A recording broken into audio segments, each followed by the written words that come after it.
membaca, yes, yes, yes. Halo Sobat Pelajar, welcome back to podcast Parolean School. Go with us. Kembali lagi dengan saya, host Sabrina Yuspiana Purba, dan teman saya, Christine Siaan. So today kita kedatangan tamu, the only special for today, yaitu sudah ada Bapak Tropinus Tambuna SPD MM. Halo Bapak, bagaimana kabarnya hari ini Pak? Halo anakku, luar biasa, sangat sehat. Wow, sangat semangat sekali Semangatnya sangat ya. luar biasa nih ya. Oke, di sini kita kedatangan narasumber Bapak Tropinus Tambunan SPD MM. Bapak ini selaku pengawas Dinas Pendidikan Kota Medan. Selain itu, Bapak ini adalah seorang fasilitator sekolah penggerak Kemendikbud dan juga asesor Badan Akreditasi Nasional dan menjadi bagian penting di Yayasan Pendidikan Parolean itu, yaitu menjadi staf ahli. Wow, keren banget ya. Keren dong. Oke deh Sobat Belajar, jadi di konten video kali ini kita akan ngebahas tentang Merdeka Belajar. Yang kita lihat belakangan ini kita sudah mengalami yang namanya kesusahan dan juga kemudahan dalam penerapan Merdeka Belajar ya. Oke, berarti di sini kita memiliki subtema yaitu bagaimana penerapan metode Merdeka Belajar yang dicanangkan oleh Menteri Pendidikan yaitu Bapak Nadiem Makarim, BA-MBA. Oke, langsung saja ya Pak ya. Ya. Oke. Yang pertama itu Pak, kira-kira apa nih yang menjadi dasar pemerintah yaitu Bapak Nadiem Makarim yang salah satunya adalah Menteri Pendidikan, dasar dari diterapkannya Merdeka Belajar? Oke, terima kasih buat anak saya, Christine dengan Sabrina. Luar biasa, pertanyaan ini sangat menantang dan ini sudah menjadi tren, heboh. Apa rupanya latar belakang kok ada kurikulum atau Merdeka Mengajar? Ya, benar Pak. Ya. Para pemirsa dan adik-adik, anak-anak Bapak, kurikulum Merdeka ini dilatar belakangi karena situasi, kondisi. Yang pertama, kurikulum yang kita gunakan itu selama ini adalah kurikulum 13. Tapi karena situasi saat itu pandemi COVID, maka pemerintah memandang perlu untuk menyesuaikan kondisi dengan apa yang bisa dilakukan. Pada masa pandemi itu kita betul-betul sangat sulit untuk berkumpul, berkomunikasi, baik itu di dunia pendidikan. Makanya Mas Nadiem dalam hal ini menteri kita menyusun kurikulum kita yang pertama itu kurikulum darurat, masa darurat. Artinya kurikulum ke-13 itu disederhanakan, disesuaikan dengan topik-topik urgen, dengan kondisi saat itu. Lalu berjalannya waktu, COVID semakin nyusut, lalu COVID juga persentasinya sudah mengurang, maka kementerian menyusun kembali, memprogramkan kembali bagaimana kurikulum itu menyesuaikan kondisi yang sekarang. Di dalam masa pandemik itu banyak guru-guru belajar mandiri melalui pembelajaran daring.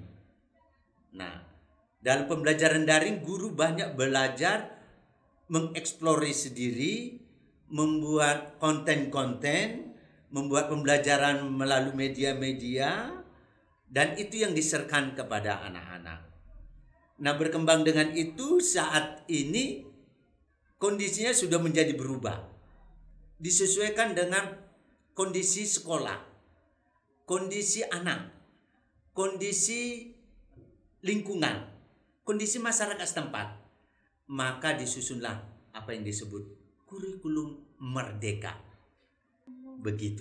Oke, disesuaikan dengan karakteristik anak. Itu Iya. maksudnya gimana ya Pak? Iya. Karakter yang gimana? Nah, anak-anak di setiap lingkungan, di setiap satuan pendidikan itu berbeda-beda. Berbeda-beda. Maka gurunya atau sekolahnya menyusun kurikulumnya itu disesuaikan dengan kondisi karakteristik anak-anak. Contoh, Kalau di Jakarta dengan di Medan sangat jauh berbeda. Sangat jauh berbeda. Kalau di sana kondisinya mungkin rame, kemudian teknologinya udah cukup canggih, kemudian masalahnya banjir. Tapi kalau di Medan udah beda lagi. Nah, disesuaikan adalah dengan kondisi di sekolah tersebut. Kalau sekarang istilahnya pembelajarannya berdiferensiasi. Nah, gitu. Diferensiasi itu saya kembangkan langsung, itu disesuaikan dengan kondisi anak. Disesuaikan dengan kebutuhan anak. Jadi kalau guru yang baik itu, karakter anak-anak ini bermacam-macam. Ada karakternya itu kalau daya nalarnya cepat, atau ada daya nalarnya lambat, atau yang bagaimana karakteristik anak-anak, maka gurunya menyesuaikan pembelajaran itu sesuai dengan karakter anak-anak. Jadi metode pembelajarannya pun berbeda. Untuk si A yang cakep, yang cerdas, berbeda dengan untuk kondisi si B yang mungkin agak lambat. Nah, itu namanya pembelajaran diferensiasi disesuaikan dengan karakter anak-anak. Begitu. Sesuai dengan karakter anak-anak. Iya. Oke nih Pak. Karena sudah diterapkannya Merdeka Belajar pada saat ini, Iya. kira-kira menurut Bapak apa sih Pak dampak positif dan negatifnya Pak? Iya, sungguh sangat banyak. Kalau sekolah itu atau guru-guru itu menerapkannya dengan sungguh-sungguh. Sebelum saya mau sampai situ, saya mau menjelaskan apa perbedaan kurikulum 13 dengan kurikulum Merdeka. Benar sekali, Pak. Nah, ya. Kalau kurikulum 13 itu metodenya macamnya saintifik.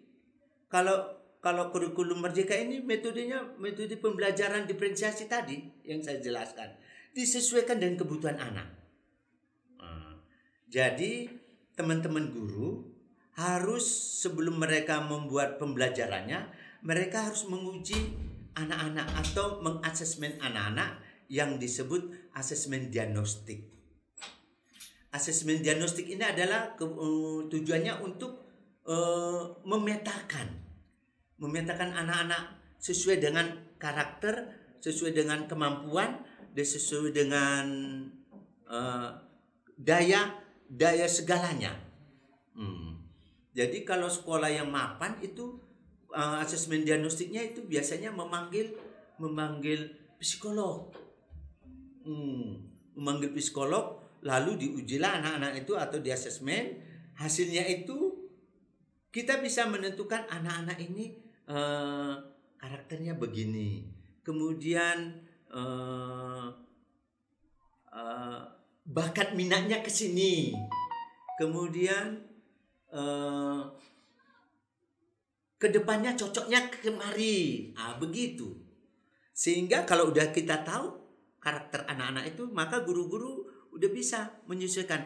Kalau misalnya untuk SMA, ini nanti cocoknya untuk jadi TNI, ini nanti cocoknya untuk jadi pengacara, ini nanti cocoknya untuk jadi guru, begitu. Inilah tes diagnostik tadi untuk menentukan sejauh mana karakter, bakat, minat anak-anak itu.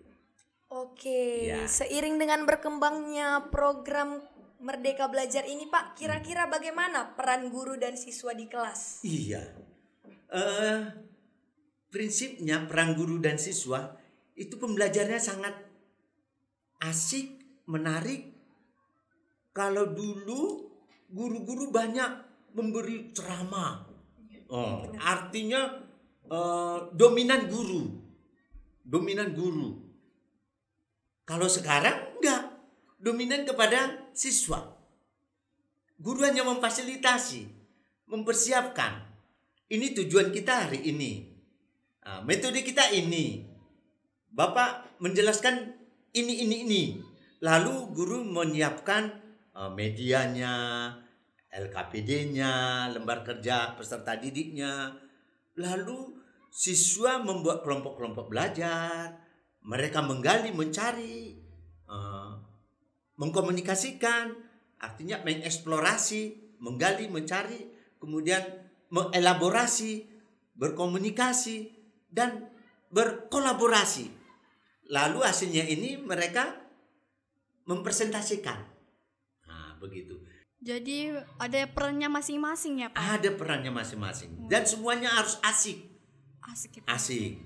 Kalau agak-agak vakum misalnya stres, lalu guru harus bisa memanage situasi itu, lalu membuat ice breaking. Ice breaking. Iya, buat ice breaking untuk menyegarkan kembali. Benar. Iya, menyegarkan kembali. Mungkin ice breaking ini boleh gerakan-gerakan, boleh kuis, boleh tari-tarian dan sebagainya, atau mungkin nyanyi. Tapi nggak terlalu banyak waktunya, supaya jangan, tujuan utamanya jangan terbengkalai. Nah, Betul, begitu. Nah, Oke nih Pak. ya. Itu dari perannya masing-masing, peran guru dan siswa. Iya, ya, Pak? siswa, iya. Kemudian nih Pak, kan kurikulum Merdeka Belajar ini kan sudah diterapkan oleh pemerintah. Iya. Lalu saya rasa pasti banyaknya ada sekolah yang ingin menerapkan itu. Iya. Kira-kira apa sih Pak syarat-syarat untuk sekolah bisa menerapkan ini? Oh, iya. Anak-anak, tahun ini tahun pertama, tahun kedua program sekolah penggerak dengan istilah namanya itu program sekolah penggerak, artinya sekolah itu mengimplementasikan kurikulum merdeka. Benar. Istilahnya sekolah penggerak. Ini tahun kedua. Kalau tahun pertama itu tahun yang lalu itu ada beberapa sekolah.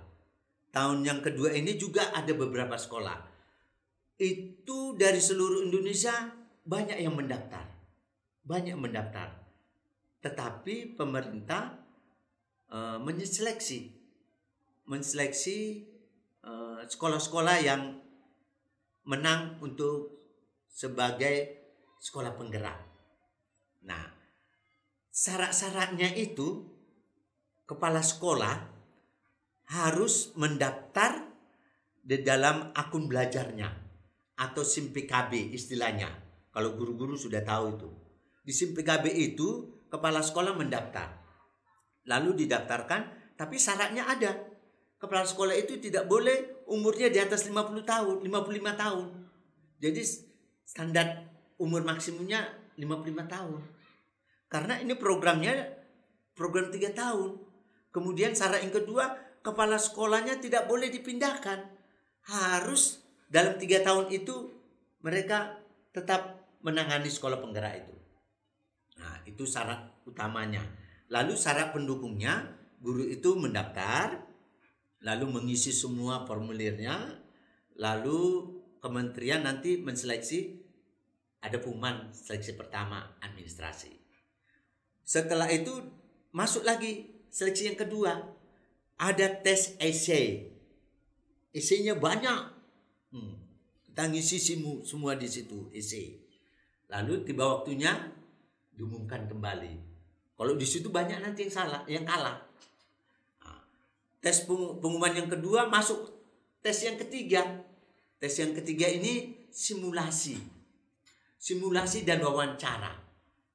Nah, lalu selesai itu maka kita tunggu lagi pengumuman. Di situ banyak juga yang kalah. Nah, sekolah-sekolah yang lulus itu difasilitasi oleh kementerian. Yang pertama, kepala sekolah dan guru-gurunya dilatih. Dilatih sampai kurang lebih 40 hari. Bayangkanlah itu. Tapi pada saat itu melatihnya Zoom. Moda Zoom, daring. Kemudian dikasih dana. Namanya bos kinerja. Dikasih dana. Untuk SD itu 80 juta, lumayan.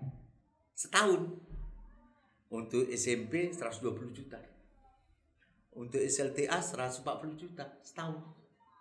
Inilah dikelola dalam proses pelatihan dan implementasi kurikulum merdeka. Oke Pak, Ya. maaf saya lanjutkan Ya. ya. Oke. Jadi di sini tadi Bapak udah kasih tahu nih kan, Ya. kalau sebenarnya kurikulum Merdeka Belajar itu adalah kurikulum yang dicanangkan oleh pemerintah berhubung karena adanya kondisi Ya. atau situasi yang Ya. mengakibatkan makanya diterapkan Merdeka Belajar. Ya. Dan Merdeka Belajar ini juga diterapkan jika peran guru dan siswanya itu asik. Asik. Gitu ya Pak ya. Harus Jadi untuk sobat belajar nih, ya kan, seiring adanya kurikulum Merdeka Belajar ini, di sini kita harapkan nih kita semua boleh belajar dan mengikuti kurikulum yang sudah ada diterapkan oleh Bapak Nadiem. Ya. Jangan malas-malas lagi. Betul. Gitu. Ya. Untuk guru-guru juga supaya lebih aktif dan kreatif ya Pak ya. Iya. Supaya tercipta kurikulum Merdeka Belajar yang memang benar-benar asik, Asik. gitu ya Pak ya. Iya, berfokus pada siswa. Oke, demikian. Kita nanti tagline-nya ya Pak ya. Oke. Tagline Go With Us. Ya. Oke, sekian yang boleh kami diskusikan untuk hari ini. Kita tutup dengan podcast Paruliar School Go With Us. Oke. Terima kasih Bapak. Terima kasih anak-anakku, luar biasa.